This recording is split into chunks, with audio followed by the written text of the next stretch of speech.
مفتی صاحب اگر دوسری شادی جائز ہے تو اللہ کے نبی نے حضرت علی کو کیوں دوسری شادی سے منع کیا تھا؟ اس کا جواب کلپ ریکارڈ کرا چکا ہوں کئی بار. ہر آدمی کے زبان پہ یہی اعتراض ہوتا ہے.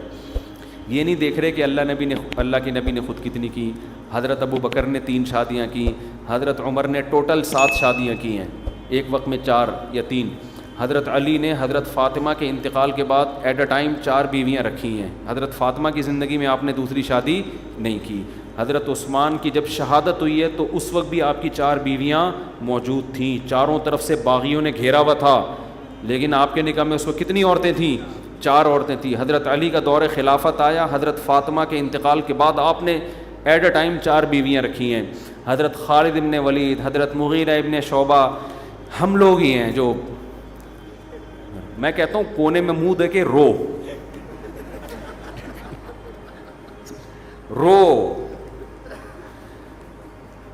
تو باقی نبی نے حضرت علی کو منع کیا. فرض کر لیتے ہیں کہ آپ نے پابندی لگائی حضرت علی پہ, تو جب سب کر رہے ہوں 2-4 لوگوں کو منع کر دیا جائے تو اس میں کوئی قباحت بولو نہیں ہے. ایک مثال دے رہا ہوں, فرض کر لو منع کیا ہے کہ بھائی پیغمبر کی بیٹی کی یہ فضیلت ہے کہ ان پہ سوکن نہ آئے. ٹھیک ہے, کوئی آدمی سمجھتا ہے میری بیٹی پیغمبر کی بیٹی ہے تو داماد کو روک لے. وہ ہم نارمل عورتوں کی بات کر رہے ہیں جن پر آپ سوکن لا رہے ہیں, وہ پیغمبر کی بیٹی نہیں ہے. جب معاشرے میں سب کر رہے تھے اور دوسری شادی کی حکمتیں حاصل ہو رہی ہیں, جو نہ کرنے کے نقصانات ہیں وہ نہیں ہو رہے, تو ایک آدھ پہ پابندی لگانا اس سے شریعت کا حکم فوت نہیں ہوتا. جبکہ حقیقت یہ ہے کہ نبی نے پابندی نہیں لگائی تھی. حدیث کے الفاظ ہیں کہ جب نبی نے حضرت علی کو نکاح سے روکا ہے تو حضرت علی ابو جہل کی بیٹی سے نکاح کر رہے تھے. آپ نے فرمایا لست احلل حراما ولا احرم حلاما ولا احرم حلالا, اللہ کی قسم میں نہ اللہ کے حلال کو حرام کر رہا ہوں نہ حرام کو حلال کر رہا ہوں. لیکن لا یجتمع بنت عدو اللہ و بنت رسول اللہ فی بیت واحد, لیکن اللہ کی قسم اللہ کے دشمن کی بیٹی اور نبی کی بیٹی ایک گھر میں جمع نہیں ہو سکتے. تو وہاں بھی نبی نے بتا دیا کہ میں اللہ کے حلال کو حرام نہیں کر رہا. جب اللہ نے اجازت دی ہے تو سب کے لیے. باقی پھر حضرت علی نے نہیں کی حضرت فاطمہ کے احترام میں, تو آپ کی بیوی بھی اگر حضرت فاطمہ جیسی ہے تو آپ احترام میں نہ کرو, لیکن جس سے کر رہے ہو اس کا بھی تو کوئی احترام ہے نا. اس کا بیڑا غرق کیوں کر رہے ہو؟ اس کا بھی تو, اس کو تو رشتہ ہی نہیں مل رہا. باقی حضرت علی نے پھر حضرت فاطمہ کے انتقال کے بعد پھر کی ہیں, پھر فوراً 4 کی ہیں حضرت علی نے. اچھا بھائی, حالانکہ حضرت علی دنیا سے بے رغبتی میں مشہور تھے.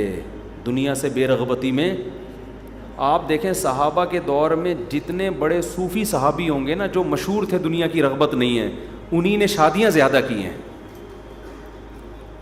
سب سے پہلی بات, ہمارے پیغمبر دیکھو اللہ نے ہر پیغمبر کو الگ مزاج دیا ہوتا ہے. حضرت سلیمان علیہ السلام کا مزاج تھا شاہانہ, دبا کے دنیا رکھی حضرت سلیمان علیہ السلام نے.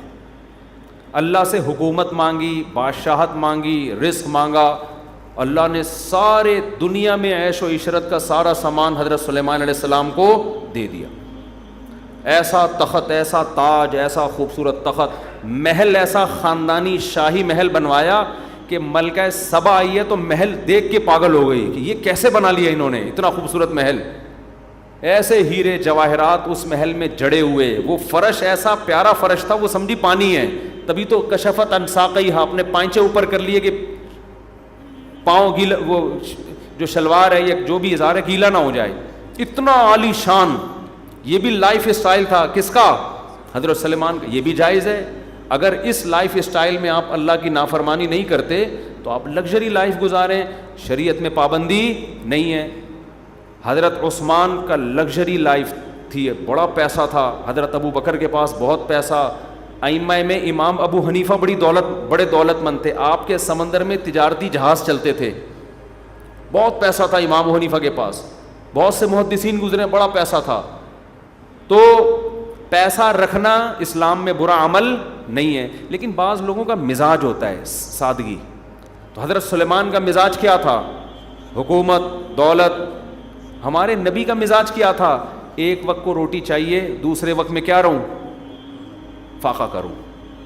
اتنی بے رغبتی دنیا سے, اتنی بے رغبتی. روزے بھی آپ 24 گھنٹے کے رکھتے تھے. ایک روایت میں آتا ہے دودھ اور شہد کسی نے ملا کے دیا نبی کو, آپ نے پینے سے انکار کر دیا کہ 2 مشروب اکٹھے, یعنی گویا یہ تو عیش کی بات ہو گئی نا, حالانکہ جائز ہے شہد دودھ میں ملا کے پینا, آپ نے نہیں. گھر کا حال جو آپ کا تھا, ایک کھجور کی چٹائی اور کھجور کی چھال پڑی ہوئی ہے. حضرت عمر دیکھ کے رو پڑے نا کہ آپ سید الانبیاء ہیں اور یہ گھر کا حال رکھا ہوا ہے آپ نے. کپڑے پیون زدہ, جو کی روٹی کھا رہے ہیں وہ بھی کبھی مل رہی ہے کبھی نہیں مل رہی. لیکن بیویاں آپ نے بھی بولو ایک وقت میں 9 بیویاں رکھی ہیں. یہ بتانے کے لیے کہ زیادہ شادیاں یہ دنیا سے بے رغبتی کے خلاف نہیں ہیں, یہ عیاشی نہیں ہے. سمجھتے ہو؟ صحابہ میں بھی آپ دیکھ لینا, جو صحابہ زیادہ دنیا سے بے رغبتی تھی ان کی بیویاں زیادہ تھیں, جن میں حضرت علی مشہور ہیں دنیا سے بے رغبتی میں. آپ تو اپنی داڑھی رات کو پکڑ کے نا قبر کو یاد کر کے روتے تھے. حضرت علی کے اشعار ہیں, رات کے وقت میں حضرت علی اٹھتے اپنی داڑھی پکڑ کے روتے تھے اللہ کے سامنے کہ موت قریب آ رہی ہے, قبر قریب آ رہی ہے, کیا تیاری ہے اس کے لیے. اور جب رشتہ آ رہا ہے شادی فوراً بولو کر رہے ہیں. تو صحابہ کے ذہن میں یہ بات بیٹھ چکی تھی کہ زیادہ شادیاں کرنا عیاشی نہیں ہے, ہمارے دین کی ریکوائرمنٹ ہے. اس سے معاشرے میں برائی ختم ہوگی. جو عورت پیدا ہو گئی ہے اس کو اگر آدمی نہیں ملے گا تو کیا معاشرے میں خیر پھیلے گی؟ مرد بھی زنا کرے گا, ایک بیوی اس کے لیے کافی نہیں ہو رہی ہے, وہ بھی آنکھ مٹک کے چلائے گا, وہ بھی سارا تقویٰ ایک طرف, وہ کیا کرے گا؟ رات کو بیٹھ کے روئے گا اللہ میں بہت نیک ہوں, صبح فلم دیکھنے جا رہا ہوگا. ٹھیک ہے, اعتکاف میں یہی تو ہو رہا ہے. اعتکاف میں لڑکے 27ویں رات کو روتے ہیں اور گلے مل مل کے رو رہے ہیں, ختم قرآن پہ رو رہے ہیں. 50% کا پروگرام ہوتا ہے عید پہ نئی فلم آئے گی دیکھنے جائیں گے. سمجھ رہے ہو؟ تو میرے بھائی جیسے بھوک کا علاج روٹی ہے, شہوت کا علاج کیا ہے؟ نکاح ہے. یہ باڈی کی ریکوائرمنٹ ہے. یہ بات ہم سمجھا رہے ہیں, لوگوں کی کھوپڑی میں بیٹھ نہیں. لوگ سمجھتے ہیں خانقاہ میں جاؤں گا, بزرگ سے اصلاحی تعلق قائم کروں گا تو میں نیک بن جاؤں گا. وہ بھائی تو جب بھوکا ہے تو تبلیغ میں نکلنے سے پیٹ بھر جائے گا تیرا ہے؟ تو جب بھوکا ہے تو بزرگ سے تعلق سے پیٹ بھر جائے گا؟ بھوک کا علاج تو روٹی ہے نا, جو باڈی کی ریکوائرمنٹ ہے اس کو پورا کرے گا تو پیٹ بھرے گا. تو خواہش نفس پیدا ہوئی ہے عورت کے لیے, عورت میں پیدا ہوئی ہے مرد کے لیے, تو دونوں کو لیگل طریقے سے ملا دو, دونوں صحیح ہو جائیں گے, انسان کے بچے بن کے زندگی گزاریں گے. دونوں کو دور رکھو گے تو دونوں کا بیڑا غرق ہوگا, صحت کا بھی اور معاشرے کا بھی. تو اس لیے اسلام نے ترغیب دی بھئی زیادہ شادیاں کرو. آپ کہہ سکتے ہیں کہ اشکال ہوتا ہے کہ پھر تو ہر پاگل سے پاگل کر لے گا. جب اسلام تو سب کو ترغیب دے رہا ہے نا, تو سارے پاگل 4 کر کے عورتوں کا بیڑا غرق کر دیں گے. ہر آدمی تو اس بات کا لائق نہیں ہوتا نا کہ دوسری کرے تیسری کرے. بہت سے انہوں نے تو ایک کر کے ان کا بیڑا غرق کر دیا ہے. تو اس کا جواب یہ کہ اسلام مرد کو تو کہہ رہے 4 کرو, عورت کو تھوڑی کہہ رہے کہ کسی کی دوسری بیوی بنو, تیسری بنو, چوتھی بنو. عورت کو کہہ رہے تمہیں سمجھ میں آ رہا ہے تو بنو, ورنہ نہیں بنو. تم یک طرفہ کام ہوتا تو پھر اس میں اشکالات ہوتے. سامنے جو لڑکی کا باپ ہے وہ آپ کو پرکھے گا کہ تو اس قابل ہے کہ تو 2 بیویاں پال بھی سکتا ہے کہ نہیں سکتا, تیری آمدن کتنی ہے پہلے تو یہ بتا. کتنے لوگ آتے ہیں کہ یار ہمارا داماد دوسری کر رہا ہے, آمدن اتنی تھوڑی ہے, اس میں کم وقت ایک کو پاپے کھلا رہا ہے. ٹھیک ہے نا,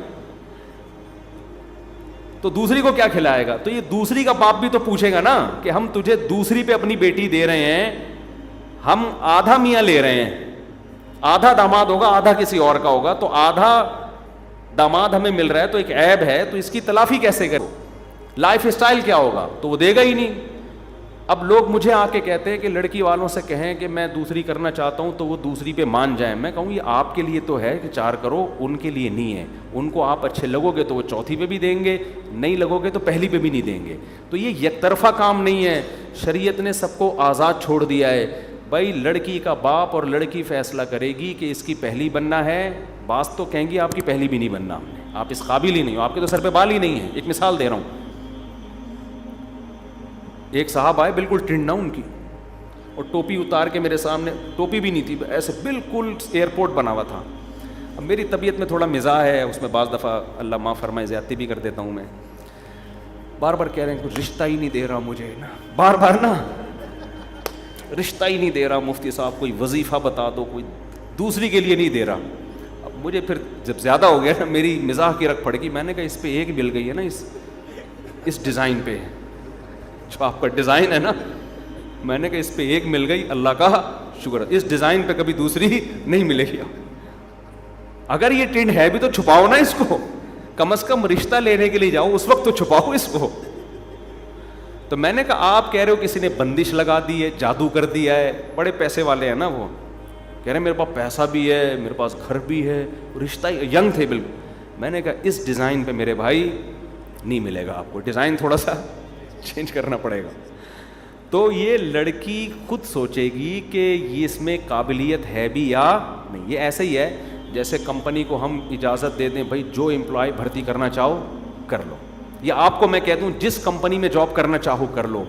لوگ آ رہے ہیں یار تم نے سب کو اجازت دے دی، جس کمپنی میں جاب کرنا چاہیں کر لیں. ابے یہ تو کمپنیوں کا تو بیڑا غرق ہو جائے گا، یہ آدمی تو چرسی ہے، یہ تو ہیروئن چی ہے.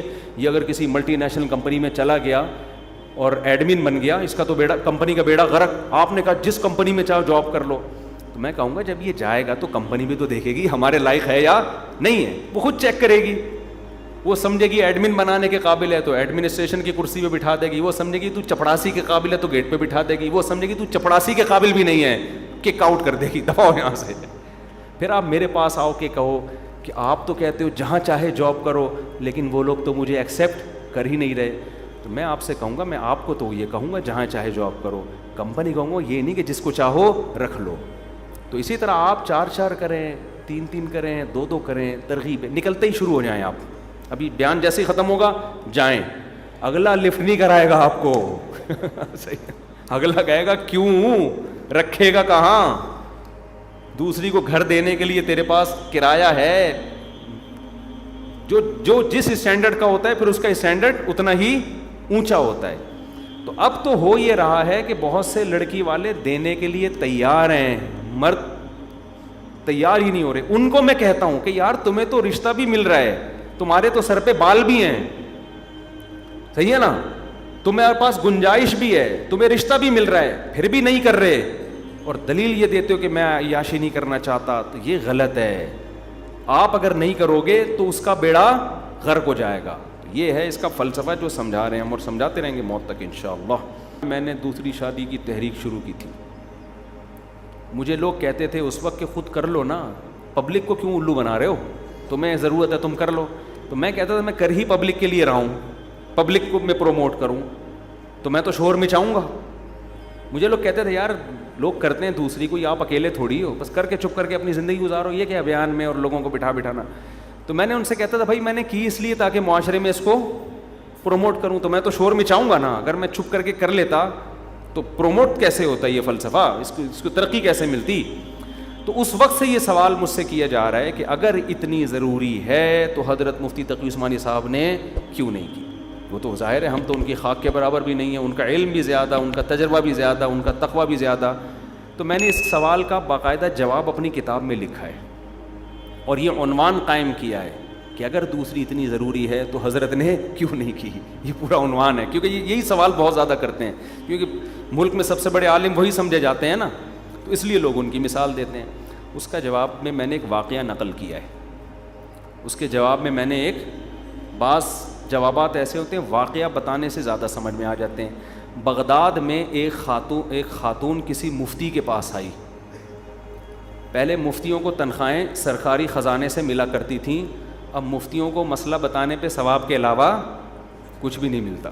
ٹھیک ہے، پہلے سرکاری خزانے سے، جیسے سعودی عرب میں مفتیوں کو گورنمنٹ لیول پہ تنخواہیں ملتی ہیں، تو اس لیے مفتیوں کی قدر کریں. آج کل ان کو ثواب کے علاوہ کچھ بھی نہیں ملتا، اپنا ٹائم بھی دیتے ہیں، آپ کے مسائل بھی حل کرتے ہیں.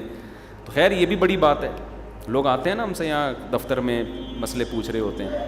تو بغداد میں کسی مفتی کے پاس خاتون گئی اور کہنے لگی، ایک مسئلہ پوچھا اس نے کہ حضرت اس مسئلے کا جواب دیں. ان مفتی صاحب کو اس وقت جواب نہیں آیا. انہوں نے کہا مجھے اس کا جواب معلوم نہیں ہے. نیک مفتی تھے اس لیے انہوں نے کہہ دیا. عورت کو غصہ آیا، کہہ رہے جب تمہیں جواب معلوم نہیں ہے تنخواہ کس بات کی لیتے ہو؟ گورنمنٹ کے بیت المال سے تنخواہ کس بات کی لیتے ہو؟ تو مفتی صاحب نے کہا مجھے جو اللہ نے معلومات دی ہیں، علم دیا ہے، میں اس کی تنخواہ لیتا ہوں. جو معلومات مجھے نہیں دی نا اللہ نے، اس کی اگر لینا شروع کر دوں تو پورے ملک کا خزانہ میری تنخواہ میں ختم ہو جائے گا. کیونکہ ہر آدمی کے پاس جتنا علم ہے وہ محدود ہے، اور جو باتیں اسے معلوم نہیں ہیں وہ لامحدود ہیں. سمجھ میں آ رہی ہے بات؟ انہوں نے کہا بھائی جتنی نالج مجھے ہے میں اس کی تنخواہ لیتا ہوں، جو باتیں مجھے معلوم نہیں ہیں اس کی لوں تو وہ تو بہت زیادہ ہیں. اس کی اگر لینا شروع کر دوں تو گورنمنٹ کا خزانہ، کیونکہ ہمیں یہ بھی نہیں پتا، یہ بھی نہیں پتا، یہ بھی نہیں پتا، بہت ساری چیزیں ہیں جو نہیں پتا ہمیں. تو یاد رکھو ہمیں جو اپنے اکابر سے، علماء سے محبت ہے، ان کاموں کی وجہ سے، پازیٹیو کاموں کی وجہ سے جو وہ کر رہے ہیں. سارے پازیٹیو کام ہر آدمی نہیں کرتا، یہ ممکن نہیں ہے، یہ پاسبل ہی نہیں ہے. حضرت مفتی تقی عثمانی صاحب کی جو لائف گزر رہی ہے، درس و تدریس میں، افتاء میں، اسفار میں، اسلامک بینکنگ کا آلٹرنیٹ انہوں نے پوری دنیا کو دے دیا. بہترین نظام بنا کے پوری دنیا میں ان کو انوائٹ کیا جاتا ہے. جو اسلامی معیشت و تجارت، اس میں وہ بہت ایکسپرٹ ہیں. عرب میں ان کو ائمہ حرمین نے ان کے بیانات سنے ہیں، ان کو عزت دی ہے. تو جو انہوں نے پازیٹیو کام کیے ہیں نا، ان کاموں پہ ان کی عزت کی جاتی ہے. جو کام نہیں کیے ان کی تعداد بہت زیادہ ہے. یہ ایسے ہی ہے جیسے آپ یہ کہیں کہ حضرت مفتی تقی عثمانی صاحب نے اسلامک بینکنگ سے دنیا کو متعارف کروایا، یہ کام اتنا ضروری ہے اور اس پر ہم ان کی اتنی عزت کر رہے ہیں، تو یہ ان کے والد مفتی محمد شفیع عثمانی نے کیوں نہیں کیا؟ تو ان سے کہا جائے گا انہوں نے کوئی دوسرے کام کیے ہیں جو حضرت نے نہیں کیے، ان کے بڑوں نے کوئی دوسرے کام کیے ہیں. تو اسی طرح میرے بھائی، جب کوئی یہ کہتا ہے کہ مفتی طارق مسعود صاحب نے بہت اچھا کام کیا کہ 4 شادیاں کی ترغیب دینا شروع کر دی لوگوں کو، تو پھر کوئی اعتراض کرے یہ اتنا اچھا ہے تو ان کے ماموں نے کیوں نہیں کیا؟ تو بھائی ان کے ماموں نے کوئی دوسرے کام ایسے کر لیے ہیں جو انہوں نے نہیں کی. ہمیں تو اسلامک بینکنگ ہم نے پڑھی ہے، ریسرچ کی ہے، لیکن اس میں بنیاد کس نے رکھی ہے؟ تو حضرت مفتی تقی، اگرچہ ان سے پہلے اکابر نے رکھی تھی، لیکن اس کو پوری دنیا میں پھیلانا اور اس پہ بہت زیادہ کام کرنا پریکٹیکلی وہ تو حضرت مفتی تقی عثمانی صاحب کا ہے. تو جب آپ اپنا یہ اصول بناؤ گے کہ کسی کے پازیٹیو کاموں کو دیکھ کے اس سے عقیدت کی جاتی ہے، تو آپ کو سب سے عقیدت ہوگی. اور جب آپ یہ اصول بناؤ گے کہ یہ اس نے کیا، اس نے نہیں کیا، یہ تو اچھا ہے، وہ والا اچھا نہیں ہے، تو آپ سب سے بدگمان ہو جاؤ گے. دنیا میں کبھی آپ پازیٹیو سوچ ہی نہیں سکتے. باقی حضرت مفتی تقی عثمانی صاحب نے جو جتنے اہم ترین کام دنیا میں کر لیے ہیں، وہ میرا خیال ہے ان میں بہت سے کام 4 شادیوں سے زیادہ اہم ہیں. بہت سے کام ایسے ہیں، اور وہ کام نہ کرتے تو بعد والوں کو 4 شادیوں پہ بھی تحقیق کا موقع نہیں ملتا، وہ انہی میں الجھے رہتے. اس کی مثال آسان سی، افغانستان میں افغان طالبان پہ یہ الزام لگایا جاتا ہے کہ ان میں یہ تحقیق نہیں ہے، یہ مسئلے پہ ان کی تحقیق نہیں ہے، لوگ کر رہے ہوتے ہیں. اور بھائی انہوں نے جو 20 سال امریکہ سے لڑ کے اس کو ملک سے باہر نکال دیا، یہ ایسا خاندانی کام کر دیا کہ اب اگر ان میں کوئی عیب موجود بھی ہیں تو وہ عیب اسی وجہ سے ہے کہ وہ ساری صلاحیتیں ان کی کس میں لگی ہیں؟ ایک اہم کام میں لگی ہیں. تو ظاہر ہے اس کے کچھ سائیڈ ایفیکٹ بھی ہوں گے نا، لیکن ان سائیڈ ایفیکٹ کو نہیں دیکھا جائے گا، ان کے اس کام کو دیکھا جائے گا جو وہ کرتے رہے. ایک آدمی پڑھتا نہیں ہے، وہ کیا کر رہا ہے؟ وہ دفاع کر رہا ہے بارڈر پہ آپ کا. ایک فوجی ہے جس کی بارڈر پہ تشکیل ہو گئی، وہ یار ملک حملہ کر رہا ہے، آپ نے اس کو روک کے رکھنا ہے. اس لیے اس کو نہ انگلش سیکھنے کا موقع ملا، نہ اس کو اردو سیکھنے کا موقع ملا، نہ اس کو 4 شادیوں پہ کتاب لکھنے کا موقع ملا، نہ اس کو بینکنگ کے کام کرنے کا موقع ملا. اب لوگ کہہ رہے ہیں یار وہ ایوارڈ اس فوجی کو ہم نے دیا ہے اور اتنے ملک کے لیے خدمت کی ہے. کیا خدمت کی ہے؟ میٹرک تو پاس کیا نہیں ہے اس نے، ہیں بھائی کیا خدمت کی؟ انگلش کے تو 2 بول آتے نہیں ہیں. تو کہیں گے بھائی اسی وجہ سے نہیں آتے کہ اس سے بڑی خدمت میں لگا ہوا تھا میں. صحیح ہے نا، میں ملک کو بچانے کی فکر میں لگا ہوا تھا، لہذا میرا کاروبار بھی برباد، میری نالج بھی برباد، اور 4 شادیوں تو دور کی بات، میں اتنا مصروف تھا ایک بھی نہیں کر سکا. تو وہ بارڈر کو انہوں نے محفوظ رکھا ہوا ہے، اس لیے ہم یہاں 4 شادیاں کر بھی رہے ہیں، ترغیب بھی دے رہے ہیں. اسلامک بینکنگ، اسلامی معیشت کا مسئلہ انہوں نے حل کر دیا، اس لیے ہمارے پاس 4 شادیوں کے لیے سوچنے کا ٹائم مل گیا. اگر وہ ان بڑے بڑے مسائل پہ توجہ نہ کرتے تو بہت بڑے بڑے مسائل کھڑے ہو جاتے. اب یہ مجھ سے دوبارہ کسی نے یہ سوال کیا تو اچھا نہیں ہوگا. جی اس سے بھی بڑھ کر مجھ سے لوگ پوچھتے ہیں کہ آپ جن سے بیعت ہیں اپنے شیخ سے، جن سے ساری زندگی ہم نے سیکھا ہے، انہوں نے تو نہیں کی، آپ نے کر لی. تو آپ کا علم زیادہ ہے یا ان کا علم زیادہ ہے؟ تو اس کا بھی جواب یہ ہے کہ یار وہ اتنے مصروف ہیں، اتنی مختلف کاموں میں ان کی توجہ نہیں گئی اس طرف، وہ اتنے مصروف ہیں، وہ بڑے بڑے کاموں میں اتنے مصروف ہیں. ان کی مصروفیت کی وجہ سے تو ہمیں اس پہ سوچنے کا موقع ملا. انہوں نے ہمیں فارغ کر دیا اس کام کے لیے، سارے کام انہوں نے خود کر لیے، ہمارے پاس اب کیا تھا. اور یہ بھی کوئی برائی نہیں ہے، یہ اہم ترین کام ہم اگر نہ کر رہے ہوتے ہیں نا تو بیڑا غرق ہونا تھا معاشرے کا. اور ابھی بھی خطرہ ہے، ہوگا بیڑا غرق، کیونکہ جس طرح سے لوگوں کو اس طرف آنا چاہیے آ نہیں رہے ہیں لوگ، اس کو لوگ سیریس لے نہیں رہے ہیں.